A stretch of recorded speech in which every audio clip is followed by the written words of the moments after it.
नमस्ते भारत। आप सभी लोगों के बीच में एक बार फिर से मैं उपस्थित हो गई हूं। तो निवेदन सबसे पहले मेरा वही कि प्लीज आप सब लोग इस वीडियो को लाइक कीजिएगा, अंत तक देखिएगा, शेयर कीजिएगा और साथ के साथ मेरे यानी आपके अपने चैनल ममता पेन्युली काले उवाच को सब्सक्राइब करते हुए बेल आइकन को प्लीज जरूर हिट कर दीजिएगा, ताकि जब भी मैं लाइव आऊं, कोई रील या वीडियो अपलोड करूं तो उसकी नोटिफिकेशन आप सभी लोगों को तुरंत मिल जाए। आज एक बार फिर से बात की जाएगी मिस्टर राघव चड्ढा और परिणीति चोपड़ा की। राघव और परिणीति अभी एक न्यूज चैनल में गए थे इंटरव्यू देने के लिए, और वहां पर जो पत्रकार महोदय हैं उन्होंने उनसे इन दोनों की शादी में हुए करोड़ों के खर्चे के बारे में भी प्रश्न कर लिए। और उस पर जिस प्रकार के जवाब राघव चड्ढा ने दिए हैं, उनको सुन करके आप अपना सर पकड़ लेंगे और आपको साफ साफ समझ में आ जाएगा कि किस प्रकार से राघव चड्ढा महत्वपूर्ण चीजें और खर्चे की जो सच्चाई है शादी में उसको छुपा रहे हैं। राघव चड्ढा से यह बोला गया कि भाई आपने उदयपुर के एक 7 स्टार होटल में शादी करी है। तो राघव ने बोला नहीं नहीं नहीं नहीं, गलत बात, ये झूठ फैलाया जा रहा है, ये अफवाह है। मैंने 7 स्टार होटल से शादी नहीं करी, मैंने तो एकदम आम आदमी की तरह 5 स्टार होटल से शादी करी। और उस 5 स्टार होटल के अंदर जो 40-50 कमरे थे, बस वही तो बुक करे, और मैंने क्या किया है, इसमें कौन सी बड़ी बात हो गई। मतलब राघव चड्ढा ये बोल रहे हैं कि भारतवर्ष के अंदर जो आम लोग हैं, आम आदमी हैं, जो मध्यम वर्ग के लोग हैं, वो सारे उदयपुर में 5 स्टार होटल में जाके शादी करते हैं। 40-40, 50-50 जो कमरे हैं उनको बुक कर देते हैं 4-4, 5-5 दिन तक। इन भाई साहब को शायद ये जानकारी नहीं है कि आम आदमी जो है ना, मध्यम वर्गीय, वो अगर महीने में, साल में कभी एक बार किसी 5 स्टार होटल में खाना खाने के लिए चला जाए, ये देखने के लिए कि भैया कैसा होता है 5 स्टार होटल अंदर से और क्या स्वाद होता है यहाँ के इतने महंगे खाने का, तो उसके बाद उसका जो महीने और साल का बजट होता है वो पूरी तरीके से गड़बड़ा जाता है। और बेचारा उस खाने को के बाद पूरा टाइम पछताता है कि मैं क्यों वहां खाना खाने गया। और ये कह रहे हैं कि मैंने केवल 5 स्टार होटल से शादी तो करी, 40-50 कमरे बुक ही तो करे, तो इसमें कौन सी बड़ी बात हो गई, इसमें कौन सा आसमान टूट गया। टूटा है, बिल्कुल टूटा है, क्योंकि राघव चड्ढा ने अपने चुनावी पेपर्स में, हलफनामे में, अपनी जो सालाना इनकम है वो लिखी थी 2.5 लाख रुपए। यानी इन भाई साहब ने बोला था कि मैं पूरे साल में 2.5 लाख रुपए कमाता हूं और मेरे पास तो गाड़ी भी नहीं है। तो जो आदमी साल के 2.5 लाख कमाता है, महीने के नहीं, वो 5 स्टार होटल में कैसे शादी कर सकता है भाई, वो भी 40-50 कमरे बुक करके। और ऐसा तो नहीं है कि केवल कमरे बुक करे, खाना पीना, मतलब बहुत कुछ वहां तामझाम हुआ है। कैसे कर लिया? और प्रश्न तो आपसे किए ही जाएंगे ना उसके बाद, ऐसा तो नहीं है कि प्रश्न नहीं किए जाएंगे। अच्छा, उसके अलावा मिस्टर चड्ढा कहते हैं कि सर देखिए, ऐसा है कि मैं ये मानता हूं कि शादी तो व्यक्ति एक ही बार करता है जीवन में, बार बार तो करता नहीं, इसलिए धूमधाम से करनी चाहिए, इसलिए मैंने शादी धूमधाम से करी। और फिर वो कहते हैं कि मैं गरीब हूं लेकिन मेरे पिता और मेरी पत्नी नहीं है।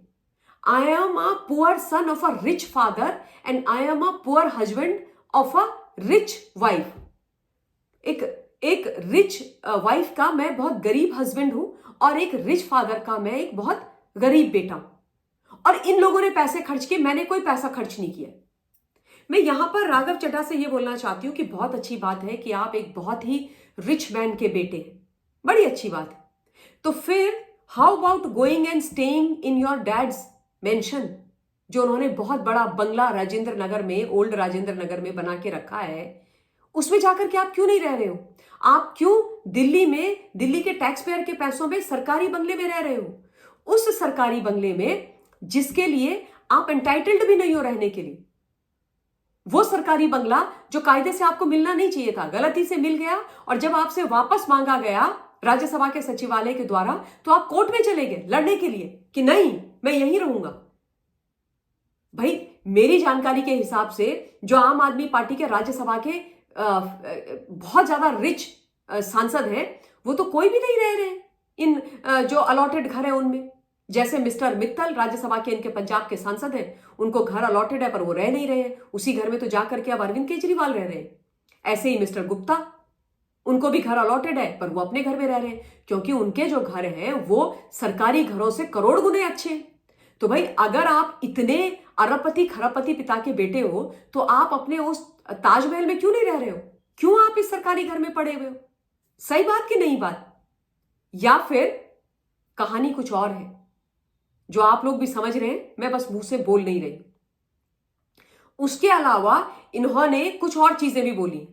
इन्होंने बोला, जब इनसे बोला गया कि भाई आपकी शादी में पूरी पंजाब की पुलिस चली गई, पंजाब पुलिस आपकी शादी में आपकी ड्यूटी कर रही थी, आप लोगों को लुक आफ्टर कर रही थी, और जो लैंड क्रूजर गाड़ियां थी बुलेट प्रूफ पंजाब पुलिस की, पंजाब सरकार की, वो उदयपुर आ गई 800-900 किलोमीटर ड्राइव करके। तो कहते हैं कि भाई वो तो मुख्यमंत्री आ रहे थे उनके लिए आई। अच्छा, मुख्यमंत्री आ रहे थे उनके लिए आई, कितना झूठ बोलते। आज भी वो फुटेज उदयपुर एयरपोर्ट की आपको मिल जाएंगी सोशल मीडिया में, जहां पर जब राघव आ रहे हैं, परिणीति आ रही है, इनके रिश्तेदार आ रहे हैं, तो पंजाब पुलिस उन लोगों को रिसीव करके, एस्कॉर्ट करके लेकर के आ रही है एयरपोर्ट से बाहर, और उदयपुर जो रिसोर्ट है, जो 5 स्टार होटल है, वहां लेकर के जा रही है। भगवंत मान तो कहीं नहीं दिखाई दे रहे थे उस समय। और इतने दिन पहले क्यों आ गई थी भाई वहां पर? और भगवंत मान के तुरंत जाने के बाद वो पुलिस वापस क्यों नहीं गई? वो तो वहीं रही तब तक, जब तक इनकी शादी नहीं हो गई। इन्होंने पूरा वो 5 स्टार होटल नहीं छोड़ दिया। कितना छुपाएंगे, कितना छुपाएंगे, कितना झूठ बोलेंगे? जनता सब देख रही है। देखिए, राघव चड्ढा वो व्यक्ति हैं जो अब तो केजरीवाल के आसपास बहुत कम दिखाई देते हैं, लेकिन ये भी आम आदमी वाला चोगा पहन करके वीवीआईपी बन चुके हैं, और इनके मुंह में भी एकदम वो खून लग गया है कि टैक्स पेयर के पैसों में ऐश करो, अय्याशी करो। और वही राघव चड्ढा भी कर रहे हैं। इनकी भी करनी और कथनी में जमीन आसमान का फर्क है। परिणीति चोपड़ा के लिए मैं कुछ नहीं बोलूंगी, शी इज एन एक्टर, बहुत अच्छी हैं, आई एम श्योर उन्होंने बहुत पैसे कमाए होंगे, लेकिन I don't trust Raghav Chadha and I don't support Raghav Chadha. तो मैंने राघव चड्ढा के साथ 1 to 1 बहुत सारी आमने सामने बैठकर टीवी चैनल्स पर डिबेट करी हैं। तब मुझे लगता था कि ये युवा कुछ ना कुछ करेगा अच्छा, लेकिन ये तो खोदा पहाड़ निकली चुहिया वाली हालत हुई है। जैसे गुरु वैसे चेला वाली हालत है, जो बहुत दुख की बात है, पर खैर सच्चाई तो यही है। तो अब आप लोग मुझे बताइए कि जो चीजें राघव ने बोली, क्या आप उन सब चीजों से कन्विंस्ड हैं? अगर नहीं तो कमेंट के माध्यम से अपना पॉइंट ऑफ व्यू मुझ तक पहुंचाइएगा। इस वीडियो के लिए इतना ही। बहुत बहुत धन्यवाद। जय हिंद।